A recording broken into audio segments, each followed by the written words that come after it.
Bonjour. Vous savez, aux yeux de beaucoup, je pense, très certainement passer pour quelqu'un de très exigeant, trop exigeant, difficile même, qui a tendance peut-être un peu trop à rechercher les points de défaut dans les œuvres que je suis. Et je peux tout à fait comprendre que pour certains ce soit agaçant, parfaitement. Le fait est que moi-même, il m'arrive de temps en temps de me poser et de me dire, est-ce que j'exagère pas un petit peu par moment? Est-ce que c'est pas un peu poussé loin de vouloir qu'une œuvre, qu'un film, une série, etc. Ne fasse pas d'erreurs? Parce que ça va forcément en faire des erreurs, hein, personne n'est parfait. Mais est-ce que c'est pas poussé loin de me concentrer relativement davantage sur les erreurs que sur les points positifs par moment? Et quand je me fais cette réflexion-là, j'ai souvent, comme contre-argument avec moi-même, hein, je ne dois me parler tout seul, hein, je suis un peu schizo, je me donne souvent ce contre-argument, il y a quand même des œuvres qui, pour moi, sont quasi irréprochables, qui sont un palier à atteindre. Vraiment, le niveau presque maximum de ce qu'on devrait attendre dans une œuvre. C'est-à-dire jamais se contenter de simplement bien, simplement à ça me plaît, je ne pose pas plus de questions. Vouloir trouver quelque chose de fort et de bien pensé dans la plupart des points dans une œuvre, c'est quelque chose qui met vos critères assez haut, mais qui fait que lorsque vous tombez enfin sur ce genre de série, de votre point de vue, bien entendu, il y aura toujours un côté très personnel des critères, hein, je ne le nie pas une seule seconde. Quand on tombe sur ce genre de série, ça vous marque particulièrement. Contrairement à d'autres fois où on est juste content, on a découvert une série qui nous faisait plaisir, et puis voilà. Et quand on tombe vraiment sur une série qui nous plaît vraiment, et qu'on a pris cette peine de se donner des critères exigeants, et ben ça touche plus particulièrement que d'autres cas, je trouve. Et je pense que c'est la chose qui fait que je suis fier à un certain degré d'être exigeant, d'être difficile, si vous pouvez le dire comme ça. Et c'est ce qui est tombé lorsque j'ai découvert récemment pas mal d'œuvres. J'en ai parlé assez récemment dans mon dernier avis à tiède sur Raya. Le Peuple Loup, par exemple, qui est un film qui m'a vraiment grandement marqué en bien. Et trois séries que j'ai découvertes presque les unes à la suite des autres. Donc ça fait bizarre hein, de tomber là-dessus comme ça. C'est pas demain la veille que ça se reproduira, je pense. Avec, d'une part, la série qui nous intéresse aujourd'hui, Infinity Train. Ensuite, BoJack Horseman. Ça m'a surpris, mais à quelques détails près, j'ai quand même été grandement pris dans cette série. Et ensuite, The Good Place. J'irais pas qualifier BoJack Horseman et The Good Place de séries irréprochables. Il y a des points assez faciles à déplorer, surtout dans BoJack Horseman en ce qui me concerne. Mais ça atteint certains niveaux d'écriture qui sont tellement forts qu'ils me font pas regretter d'avoir des critères un peu haut placés par rapport à la moyenne, parce que lorsqu'on les atteint, voire même lorsqu'on les dépasse, et ben ça, il y a quelque chose de vraiment fort qui se ressent.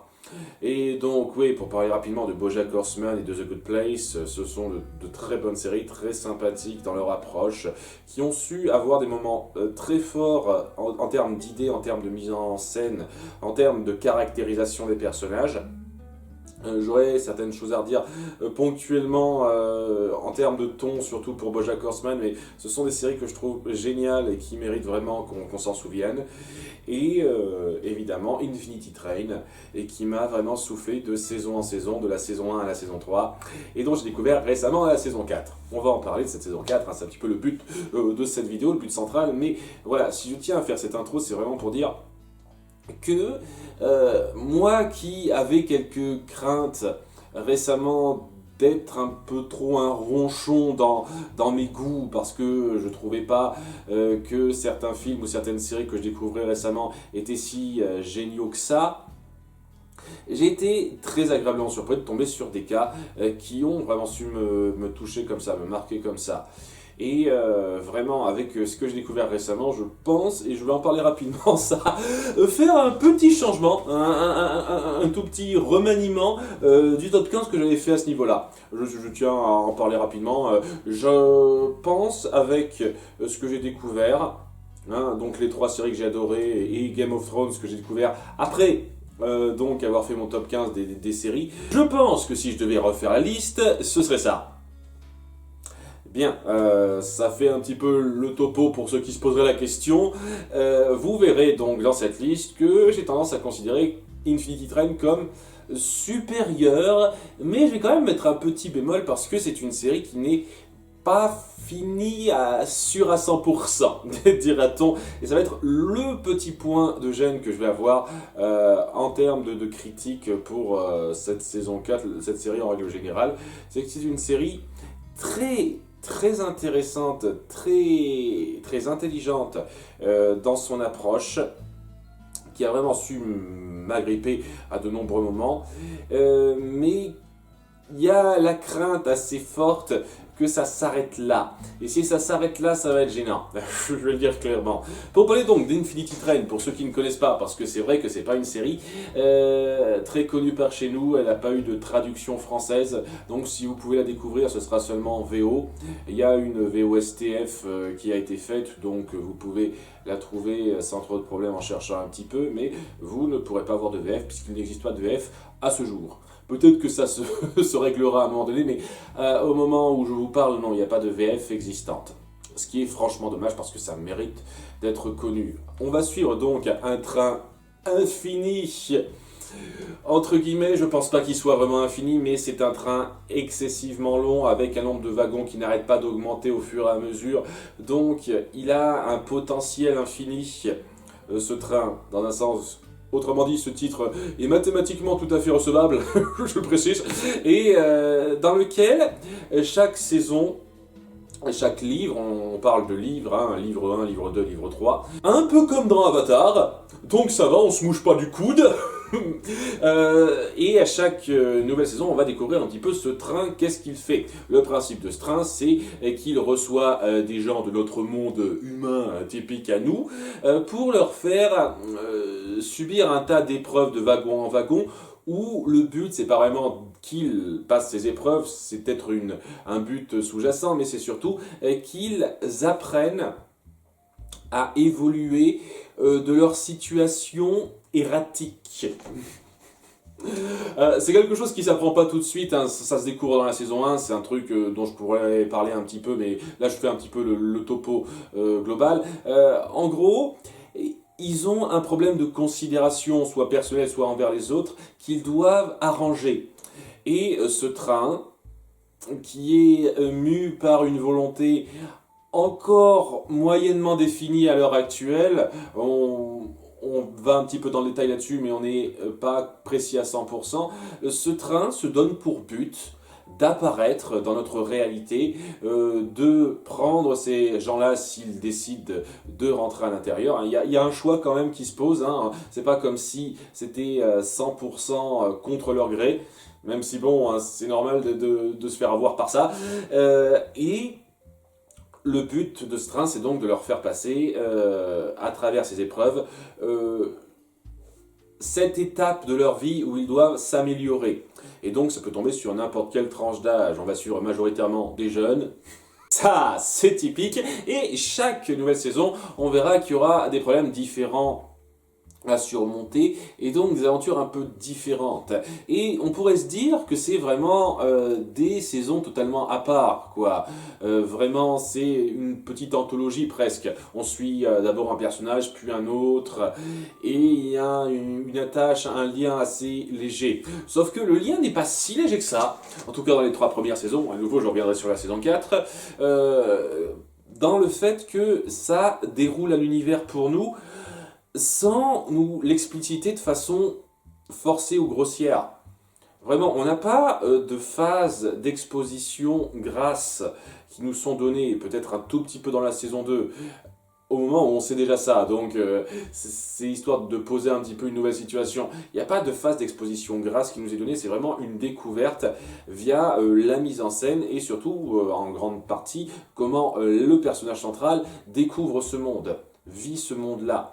Et au fur et à mesure, on aura plus de réponses, plus de choses qui s'ouvriront, plus de questions qui se poseront, des questions un peu ouvertes, hein, certaines qui n'ont pas forcément nécessairement besoin d'avoir de réponses, mais il y a beaucoup de mystères qui s'instaurent, de choses qui s'ouvre, qui se découvre. Cette série a vraiment l'art de bien mettre en avant son univers et son concept autour de ça, parce que les différents wagons par lesquels passent nos personnages centraux, ce ne sont pas des wagons simples.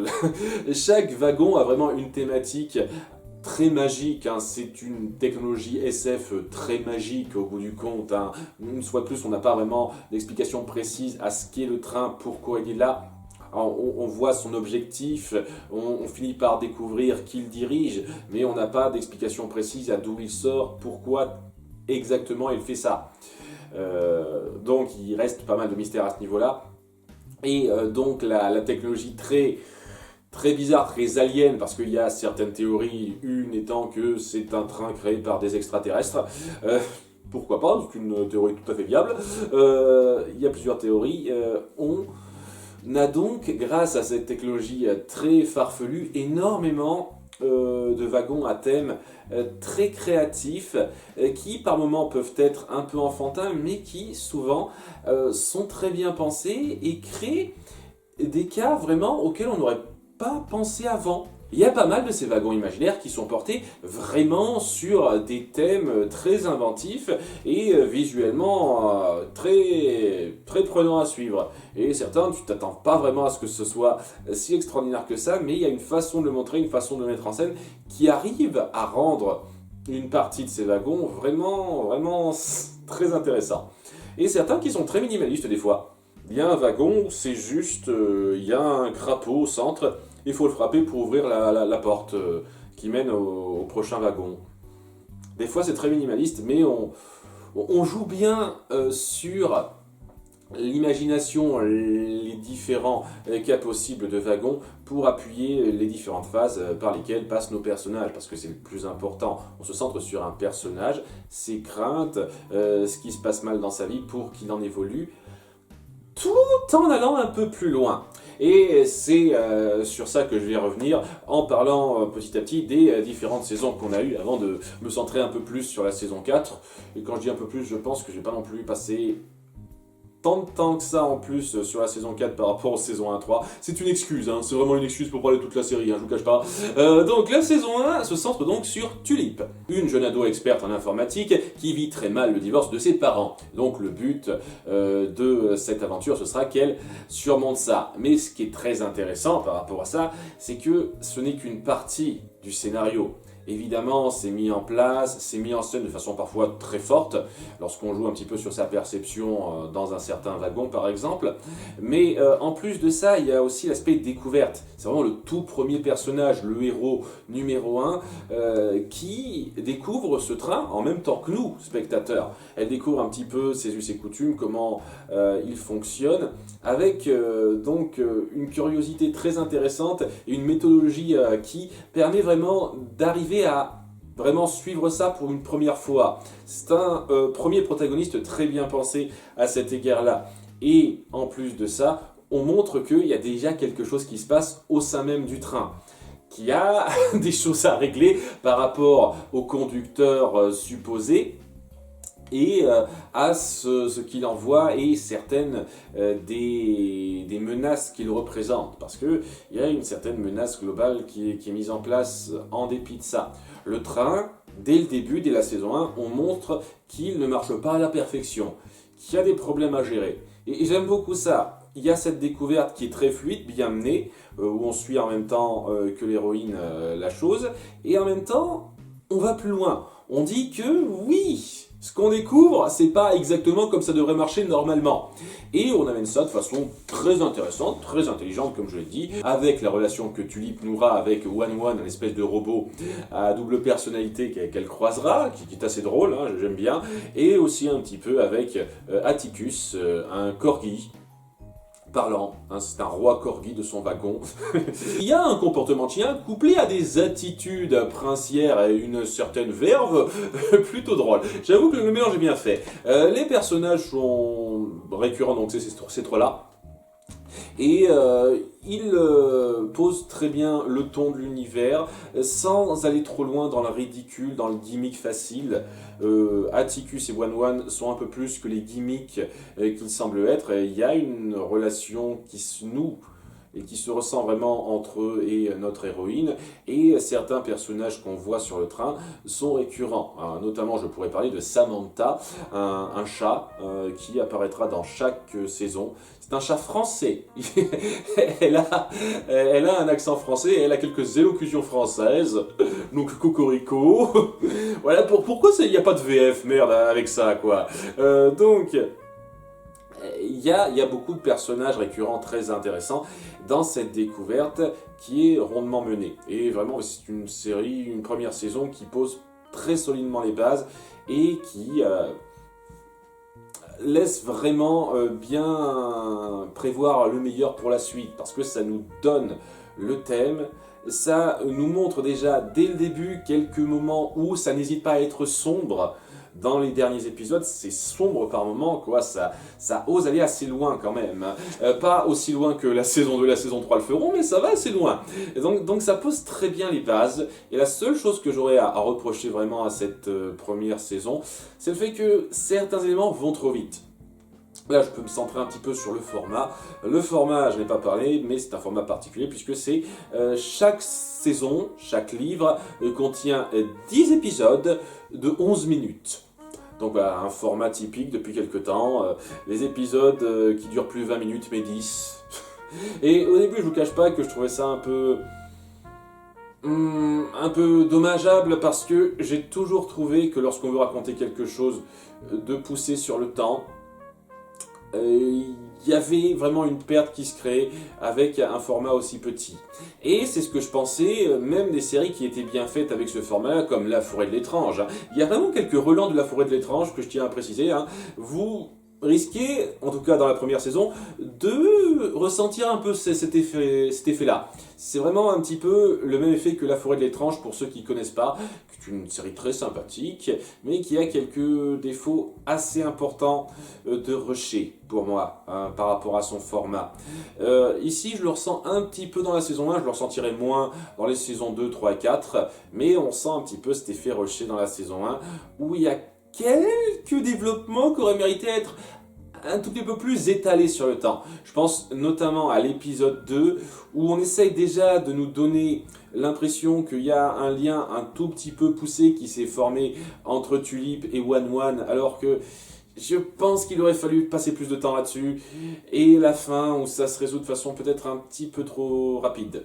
Ça aurait mérité quelques minutes de plus. Voilà, le format amène quelques petits soucis comme ça, mais en même temps, je dois vous avouer, on perd pas de temps et on ne s'étend pas sur des futilités. Chaque épisode met en avant un développement, une évolution de psychologie de personnage, un développement de personnage tout court, un personnage qu'on introduit, un développement de lien, un développement de l'intrigue centrale, etc.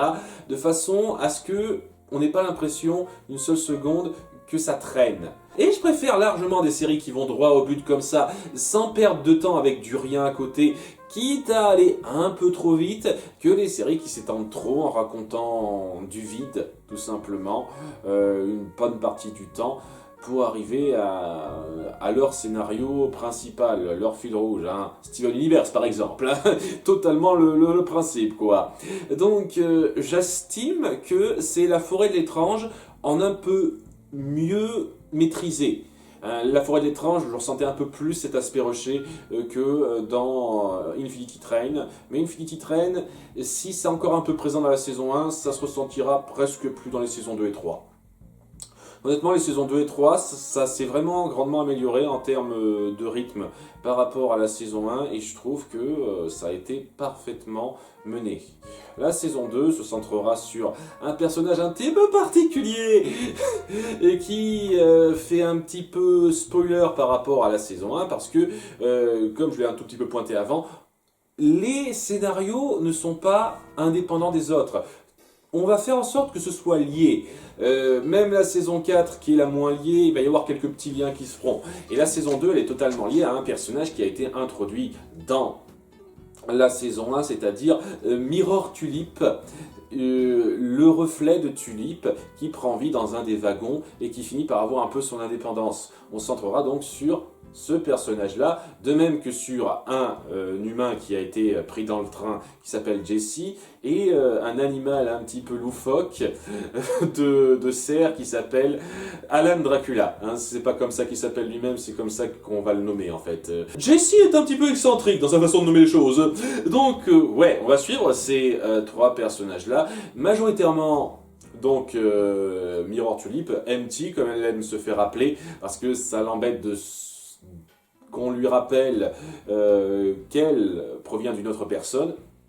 Et moi, qui n'avais pas été énormément marqué par ce personnage dans l'épisode où elle apparaissait dans la saison 1, j'avoue que vous avez fait un travail très fortiche pour arriver à me faire avoir de l'intérêt, justement, pour elle.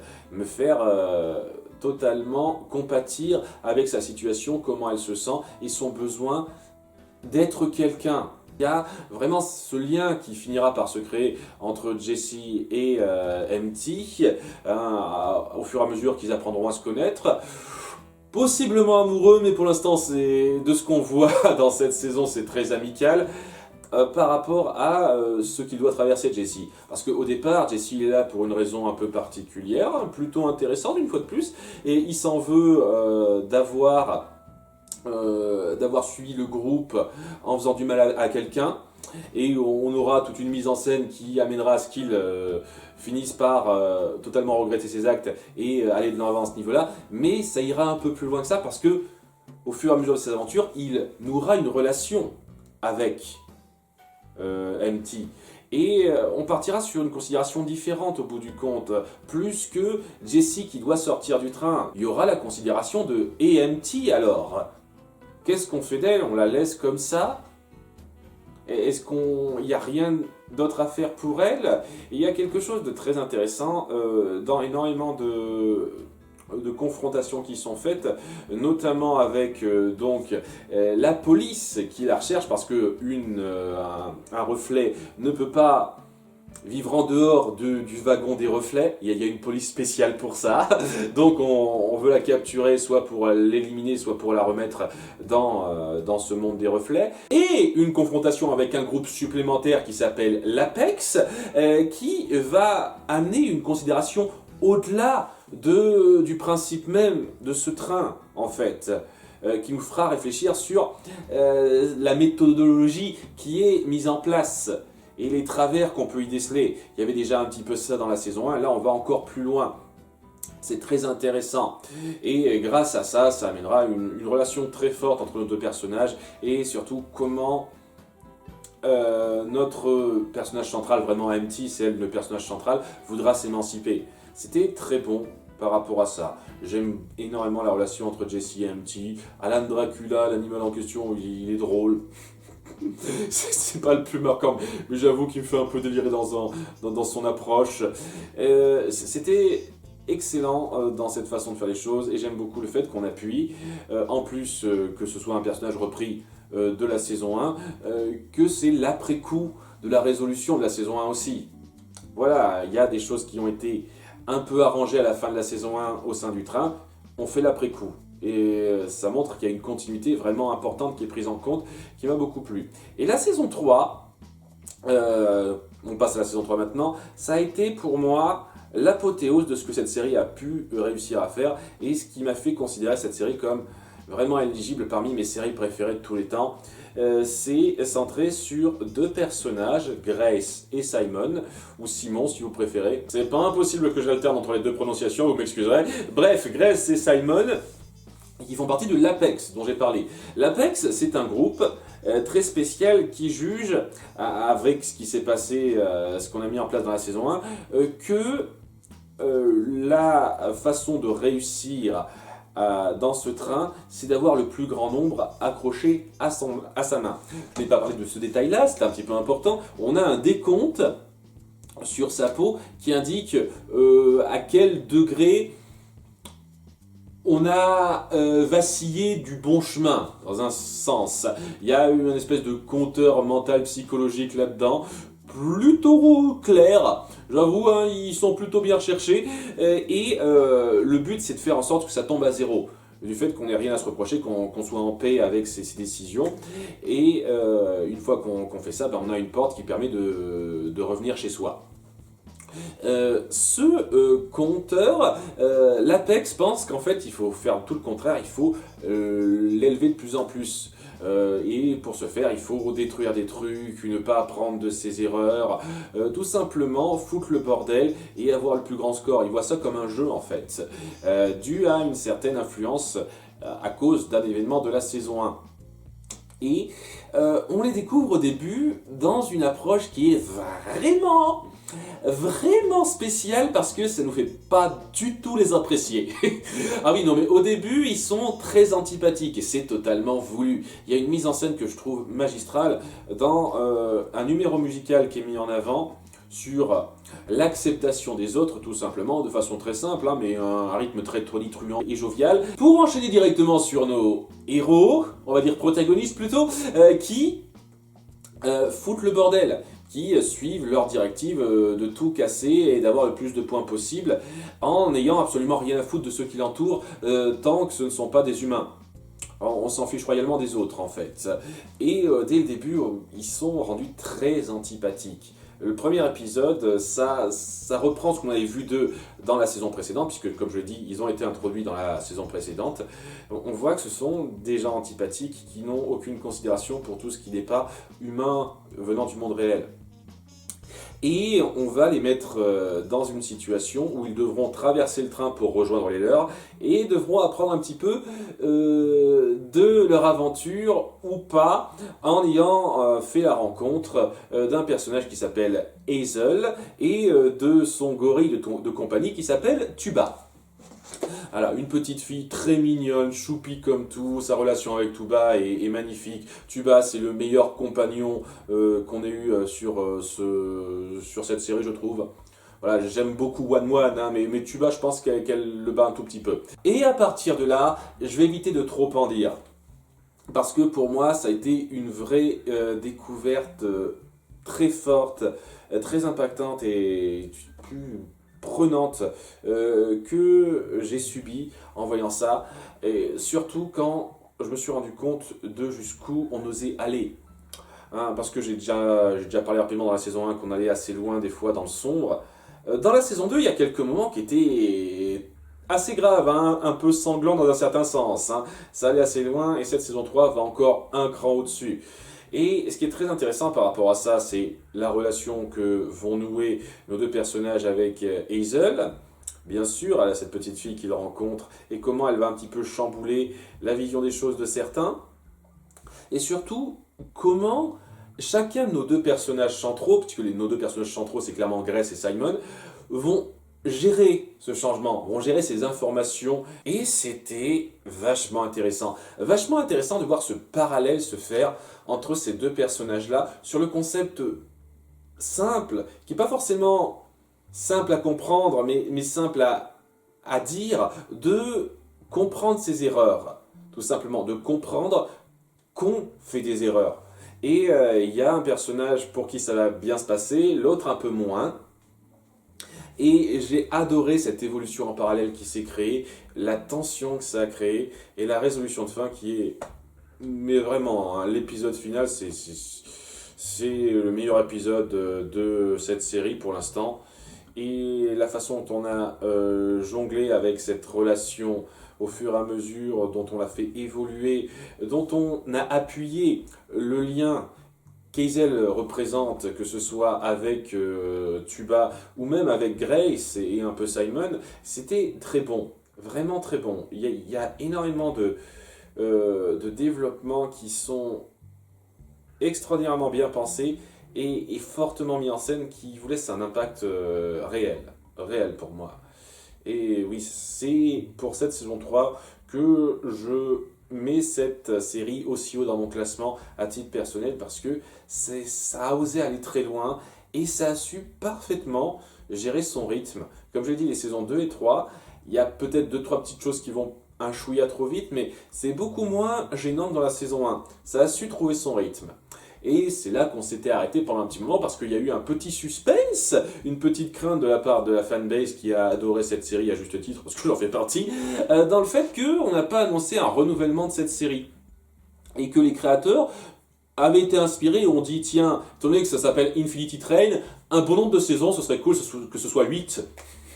Ça collerait parfaitement, hein, c'est bien pensé, hein, ça aussi, l'âme de Matteo en moi approuve totalement. Et on a eu quelques petites craintes que ça aille pas plus loin que la saison 3, mais fort heureusement, il y a quelques temps de ça, on a annoncé la sortie de la saison 4 d'Infinity Train, et les gens étaient heureux aux anges, comme moi. Seulement, on n'était pas sûr que ce soit seulement la 4e saison, et pas carrément la dernière. Il y a encore un petit hiatus là-dessus, on se dit, est-ce que ça va être la dernière ou pas. Et mon appréciation de cette saison va grandement dépendre de ça en fait. Je vais le dire clairement parce que je vais enfin me centrer sur cette saison 4. Ça fait longtemps, hein, c'est un petit peu la réaction à tiède, l'avis à tiède de cette vidéo. Le reste c'est vraiment moi qui donne mon avis rapidement sur un truc que j'ai eu le temps d'analyser un petit peu. Cette saison 4 était bien. Mais il lui manque un petit quelque chose pour la mettre au même rang que les saisons 1 et 3. Et je vais le dire clairement, c'est l'idée même d'aller plus loin que le propos central autour des personnages. On a deux personnages qui s'appellent Ryan et Min, qui sont très sympathiques. Ces deux garçons qui sont amis très proches depuis l'enfance, vraiment ils sont collés l'un à l'autre, seulement on voit au fur et à mesure de leur épisode d'introduction que leur chemin finit un peu par se séparer. L'un ayant vraiment totalement un rêve à suivre et qui fonce sans poser de questions, et l'autre se reposant plus sur les valeurs sûres. Voilà, j'ai une carrière qui m'attend, j'ai un job solide, je peux aller à l'université, tout ça. Et ils finissent un peu par se séparer, par avoir des chemins qui se séparent face à ça. Mais à un moment donné, ils finiront par se retrouver. Il y a vraiment un froid entre eux qu'il faudra réparer. Et c'est suite à ça que le train les appellera et qu'ils finiront à subir un petit peu les mêmes épreuves que nos personnages. Un truc intéressant avec cette saison, c'est que c'est une saison qui se passe bien avant les saisons 1 à 3. Ce sont des jeunes hommes de 20 ans, un truc comme ça. Je dirais 20 ans, 18-20 ans, un truc comme ça, qui vivent dans les années 70. J'ai pas fait gaffe, hein, j'ai peut-être pas fait gaffe à l'année précise, mais voilà, c'est vraiment il y a un certain temps. Et on fait vraiment le lien avec un certain événement qu'on voit dans la saison 1 une fois de plus, un certain personnage que je ne mentionne pas, mais évidemment que ce personnage est assez pivot dans l'intrigue. Hein. Je vous laisse le suspense, la surprise pour ceux qui voudraient quand même découvrir cette série en ayant vu cette vidéo. Mais voilà, on fait un petit lien avec les informations qu'on a dans la saison 1, et c'est à peu près tout ce qu'on a en fait. On a 2-3 scènes au fil de cette saison qui mettent en avant les origines de la situation qu'on déplore dans la saison 1.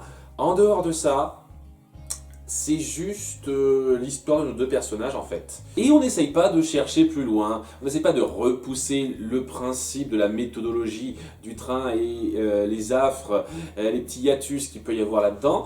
C'est juste par là deux amis qui partagent vaguement leur nombre pour sortir et qui doivent apprendre un petit peu à évoluer de leur situation. Et c'est bien, les deux personnages sont sympathiques, hein.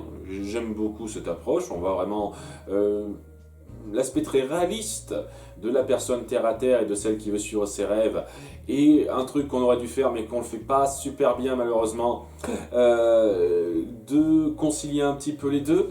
On le fait un tout petit peu mais pas de la façon la plus satisfaisante à la fin. La fin, c'est une fin facile. Je dis pas qu'elle est mauvaise, mais elle est un petit peu facile. Elle me rappelle un petit peu un certain événement dans Gravity Falls que j'ai déploré, si vous vous souvenez. Ceux qui ont suivi, je pense que vous verrez de quoi je parle. Bref, la fin est un petit peu facile, et au bout du compte, on n'ira pas beaucoup plus loin que ça en fait. La perception des deux personnages entre eux et comment ils doivent s'améliorer. Le truc un peu nouveau, c'est le concept d'avoir deux personnages, deux personnes qui sont amenées dans le train en même temps et qui vivent leur aventure en même temps.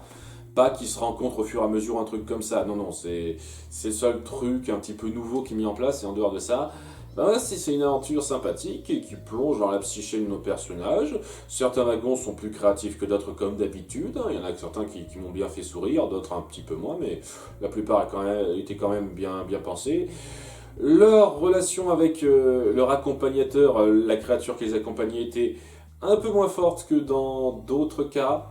La créature qui les accompagne ce coup-ci, elle s'appelait Kez. C'est une sonnette vivante qui parle.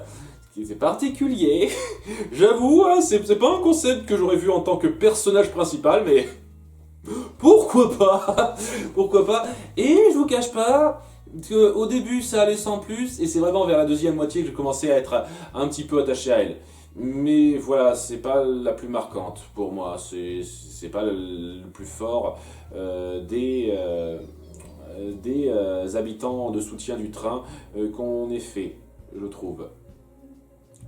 Et il y a malheureusement rien de grandement recherché en plus de l'histoire de base que ça veut raconter. L'histoire de base que ça va raconter, elle est bonne, vraiment. J'ai pas de problème important avec la façon dont on dépeint l'évolution de la relation de nos personnages. À nouveau, une façon d'approcher deux amis qui se perdent de vue parce qu'ils n'avaient pas les mêmes priorités, ils sont touchants par rapport à ça. J'ai absolument aucun problème avec les personnalités de nos deux personnages et ils sont très bien rendus. Mais il n'y a pas de grande considération en plus de ça. Et c'est la chose que j'aurais le plus à redire dans un sens de cette saison 4, c'est que c'est une saison très sympathique à regarder comme ça intrinsèquement. Ça fait pas énormément progresser le schmilblick. J'ai envie de dire, ça n'apporte rien dans la compréhension globale de l'univers que ça crée, alors que on partait vraiment sur des travers, des approches qui faisaient réfléchir différemment cette organisation dans les saisons 1 à 3. Là, tout se passe comme le train l'entend, au bout du compte. Il y a certaines aventures qui se font avec nos personnages, mais voilà. Et ça ne devrait pas trop me poser de problème si c'était juste une saison comme ça, en fait. Si c'était juste une saison qui essayait un tout petit peu d'appuyer le passé qu'on a eu avant, histoire de dire quand même que ce train existe depuis pas mal de temps, et qui s'adapte au fur et à mesure de l'époque, parce qu'on voit que à cette époque-là, c'était pas exactement la même chose que à l'époque plus moderne qu'on avait dans les saisons 1 à 3, c'est intéressant.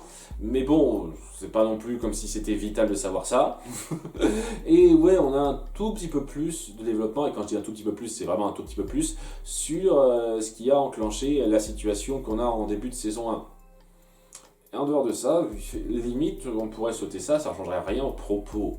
Après, le truc, c'est qu'il faut voir ça comme une anthologie un petit peu dans l'absolu. Chaque fois, on suit quelqu'un de différent. Mais il y avait un peu plus que ça dans les saisons précédentes. Et le problème, je vais le situer directement par rapport à ça, c'est que je ne suis pas sûr, à l'heure actuelle, s'il y aura d'autres saisons. Et je vais le dire clairement, si ça se termine sur cette saison 4, ce sera frustrant. Ce sera une fin à queue de poisson parce qu'il y avait des choses en suspens laissées dans la saison 3.